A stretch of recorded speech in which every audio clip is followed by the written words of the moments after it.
السلام علیکم ورحمۃ اللہ وبرکاتہ۔ اعوذ باللہ من الشیطان الرجیم، بسم اللہ الرحمن الرحیم۔ قل اعوذ برب الفلق من شر ما خلق ومن شر غاسق اذا وقب ومن شر النفاثات فی العقد ومن شر حاسد اذا حسد۔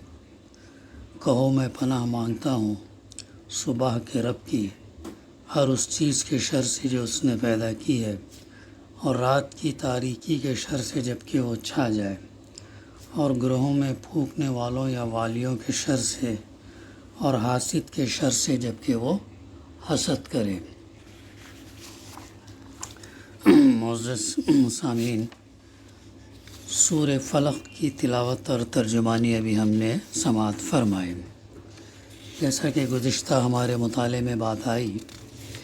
کہ سورہ فلق اور سورہ ناس، ان دو صورتوں کو معوذتین کہتے ہیں، اور اس تعلق سے ہمارے سامنے نام، زمان نزول کے تعلق سے باتیں تفسیر جاری تھی۔ اس کو آگے بڑھاتے ہوئے جیسا کہ گزشتہ مطالعے میں بات آئی کہ مکے میں یہ دونوں صورتیں جن حالات میں نازل ہوئی تھیں وہ یہ تھے کہ اسلام کی دعوت شروع ہوتے ہی ایسا محسوس ہونے لگا تھا کہ اللہ کے رسول صلی اللہ علیہ وسلم نے کسی چھتے میں ہاتھ ڈال دیا۔ جیسے جیسے آپ کی دعوت بڑھتی گئی ویسے ویسے آپ کی مخالفت بھی جو ہے بڑھتی گئی، اور یہاں تک یہ بھی بات ہمارے سامنے آئی کہ ابو جہل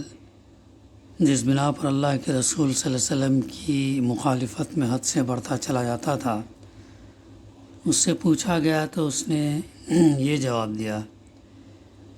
کہ ہمارے اور ان کے درمیان میں جو ہے ایک مقابلہ ہے۔ انہوں نے مہمان نوازی کی، ہم نے مہمان نوازی کی، انہوں نے کھانے کھلائے، ہم نے کھانے کھلائے، انہوں نے لوگوں کو سواریاں دی تو ہم نے بھی دی، انہوں نے عطیے دیے تو ہم نے بھی دیے، یہاں تک کہ جو بھی انہوں نے کیا ہم نے بڑھ چڑھ کر کیا۔ اور جب عزت اور شرف میں برابر کی ٹکر ہو گئے تب وہ کہتے ہیں کہ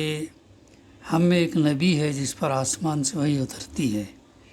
بھلا یہ میدان میں ہم ان کا مقابلہ کیسے کریں؟ ہم کیسے دعویٰ کریں کہ ہمارے پاس کوئی نبی ہے؟ تو یہ وہ باتیں تھیں جس کی وجہ سے جو ہے مخالفت زیادہ تھی۔ وہ جانتے تھے کہ اللہ کے رسول صلی اللہ علیہ وسلم جو بات کہہ رہے ہیں وہ سچ ہے، لیکن انا، ہٹ دھرمی، ضد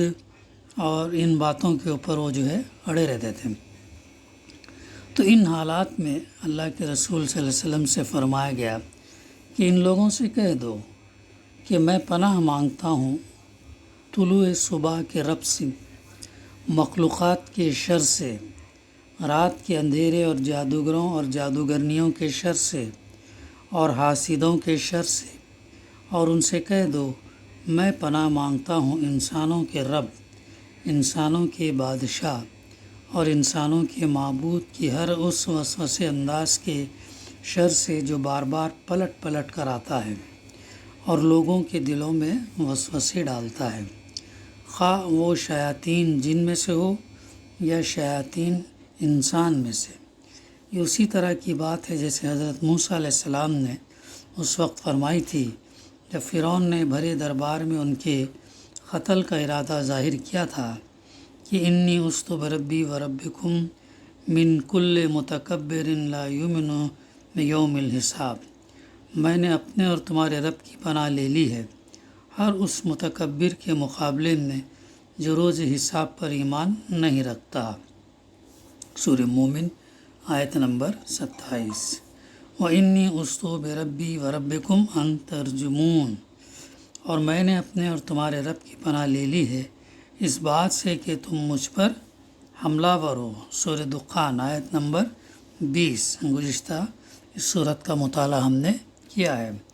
دونوں مواقع پر اللہ کے ان جلیل القدر پیغمبروں کا مقابلہ بڑی بے سر و سامانی کی حالت میں بڑے سر و سامار اور وسائل اور ذرائع اور قوت و شوکت رکھنے والوں سے تھا۔ دونوں مواقع پر وہ طاقتور دشمنوں کے آگے اپنی دعوت حق پر ڈٹ گئے، درحال یہ کہ ان کے پاس کوئی مادی طاقت ایسی نہ تھی جس کے بل پر وہ ان کا مقابلہ کر سکتے۔ بڑا امپورٹنٹ پوائنٹ ہے یہ کوئی ایسی مادی مٹیریل طاقت نہیں تھی، نہ ہتھیار میں، نہ افراد میں، نہ مال میں، کسی اس میں جو ہے ویسی طاقت نہیں تھی۔ لیکن اس کے باوجود بھی ہم دیکھتے ہیں کہ اللہ کے رسول صلی اللہ علیہ وسلم نے جو دعوت لے کر اٹھے، قولوا لا الہ الا اللہ تفلحون، کہو لا الہ الا اللہ تو تم کامیاب ہو جاؤ گے، اس پر جمے رہے، استقامت پر قائم رہے اور اپنے موقف پر ڈٹے رہے، یہاں تک کہ دین کو غلبہ ہو گیا اور پورے عرب میں تنہا آپ نے یہ کام 23 سال کے اندر کیا۔ حالانکہ یہ بڑے اس دور کے سپر پاور تھے، سرداران مکہ اور فرعون جو ہے وہ سپر پاور تھے،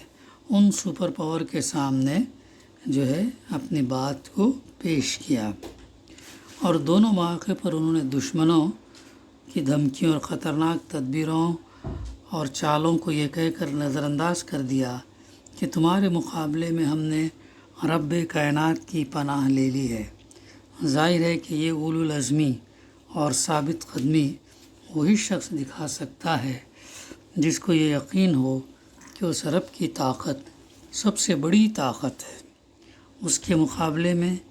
دنیا کی ساری طاقتیں ہیچ ہے، اور اس کی پناہ جسے حاصل ہو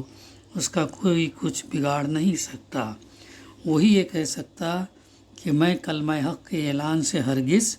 نہیں ہٹوں گا، تم جو چاہو کر لو، مجھے اس کی کوئی پرواہ نہیں،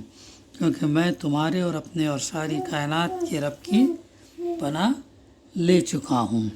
تو یہ وہ ان صورتوں کا پس منظر ہے، موضوع اور جو ہے مضمون کے تعلق سے مختصراً یہ نکات جو ہے مولانا نے لکھے ہیں، اور اس کو ذہن میں رکھتے ہوئے ہم انشاءاللہ سورت کی تفسیر کا سلسلہ شروع کریں گے۔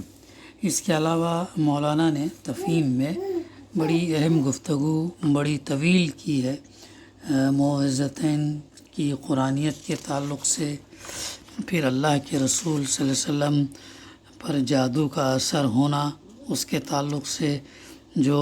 مخالفتیں، جو اعتراضات، تو ان کا مدلل جواب جو ہے مولانا نے دیا ہے۔ پھر اس کے ساتھ ساتھ اس پر بھی مولانا نے تفسیر کے ساتھ اس میں یہ لکھا، اسلام میں جھاڑ پھونک کی حیثیت کیا ہے، تو اس کے اوپر بھی اچھی روشنی مولانا نے ڈالے ہے۔ جو بھی تفصیل کے ساتھ اسے مطالعہ کرنا چاہتا ہو وہ جو ہے تفہیم القرآن جلد ششم میں جو ہے معوذتین صورتوں کے پس منظر سے جو ہے اس سے استفادہ کر سکتا ہے، چونکہ بڑی ڈیٹیل گفتگو، بحث، دلائل، اس تمام چیزیں یہ کی ہیں۔ پھر ایک اور چیز یہ کہ سورہ فاتحہ اور ان صورتوں کی مناسبت، آخری چیز جو معوذتین کے بارے میں قابل توجہ ہے وہ قرآن کے آغاز اور اختتام کی مناسبت ہے۔ اگرچہ قرآن مجید ترتیب نزول پر مرتب نہیں کیا گیا، مگر 23 سال کے دوران میں مختلف حالات اور مواقع اور ضروریات کے لحاظ سے نازل ہونے والی آیات اور صورتوں کو رسول اللہ صلی اللہ علیہ وسلم نے بطور خود نہیں بلکہ ان کے نازل کرنے والے اللہ کے حکم سے اس شکل میں مرتب فرمایا جس میں ہم اس کو پاتے ہیں، پڑھتے ہیں، مطالعہ کرتے ہیں، اور پہنچانے کا کام بھی ہمیں کرنا چاہیے۔ اس ترتیب کے لحاظ سے قرآن کا آغاز سورہ فاتحہ سے ہوتا ہے اور اختتام معوذتین سورہ فلق اور سورہ ناس پر ہوتا ہے۔ اب ذرا دونوں پر ایک نگاہ ڈالیے۔ آغاز میں اللہ رب العالمین رحمان اور رحیم اور مالک یوم الدین کی حمد و ثنا کر کے بندہ عرض کرتا ہے کہ آپ ہی کی میں بندگی کرتا ہوں اور آپ ہی سے مدد چاہتا ہوں، اور سب سے بڑی مدد جو مجھے درکار وہ یہ ہے کہ مجھے سیدھا راستہ بتائے۔ یہ ہے وہ دعا جو ہم بار بار سورہ فاتحہ میں اللہ سے کرتے ہیں، اور اس کے بعد آمین بھی کہتے ہیں زور سے یا دل میں بہرحال۔ تو یہ دعا ہر نماز، ہر رکعت میں جو ہے ہم مانگتے ہیں اللہ سے، اور جب ہم یہ مانگتے ہیں تو اس سیدھے راستے پر چلنے میں ہماری کوشش بھی ہونا چاہیے، ہمارا عمل بھی ہونا چاہیے۔ ہم دعا تو مانگے نماز میں اہدنا الصراط المستقیم، اور مسجد سے نکلنے کے بعد، نماز سے باہر آنے کے بعد ہم کام کریں، غلط جگہ قدم اٹھائیں، غلط کام کریں، جھوٹ بولیں اور مختلف گناہ اگر ہم کریں اور امید رکھیں کہ اہدنا الصراط المستقیم پر یہ ہو، تو کیسے ممکن ہے؟ تو یہ چیز ذہن میں جو ہمارے ہونا چاہیے۔ تو اس کے جواب میں اللہ تعالیٰ کی طرف سے سیدھا راستہ دکھانے کے لیے اسے پورا قرآن دیا جاتا ہے، اور اس کو ختم اس بات پر کیا جاتا ہے کہ بندہ اللہ تعالیٰ سے جو رب الفلق ہے، جو رب الناس ہے، ملک الناس ہے، الہ الناس ہے، عرض کرتا ہے کہ میں ہر مخلوق کے ہر فتنے اور ہر شر سے محفوظ رہنے کے لیے آپ ہی کی پناہ لیتا ہوں، اور خصوصیت کے ساتھ شیاطین جن اور انس کے وسوسوں سے آپ کی پناہ مانگتا ہوں، کیونکہ راہ راست کی پیروی میں وہی سب سے زیادہ مانع رکاوٹ ہوتے ہیں۔ اس آغاز کے ساتھ یہ اختتام جو مناسبت رکھتا ہے وہ کسی صاحب نظر سے پوشیدہ نہیں رہ سکتی۔ یہ وہ نکات ہے جو ہمیں ذہن میں رکھنا چاہیے۔ تو انشاءاللہ اس صورت کا جو ہے تفسیر کا سلسلہ جو ہے ہم شروع کرتے ہیں۔ ابتدا میں بھی فرمایا جا رہا ہے قل اعوذ برب الفلق، کہو میں پناہ مانگتا ہوں صبح کے رب کی۔ قل کے معنی ہے کہو کا لفظ،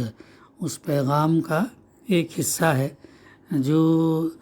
تبلیغ رسالت کے لیے اللہ کے رسول صلی اللہ علیہ وسلم پر بذریعہ وحی نازل ہوا۔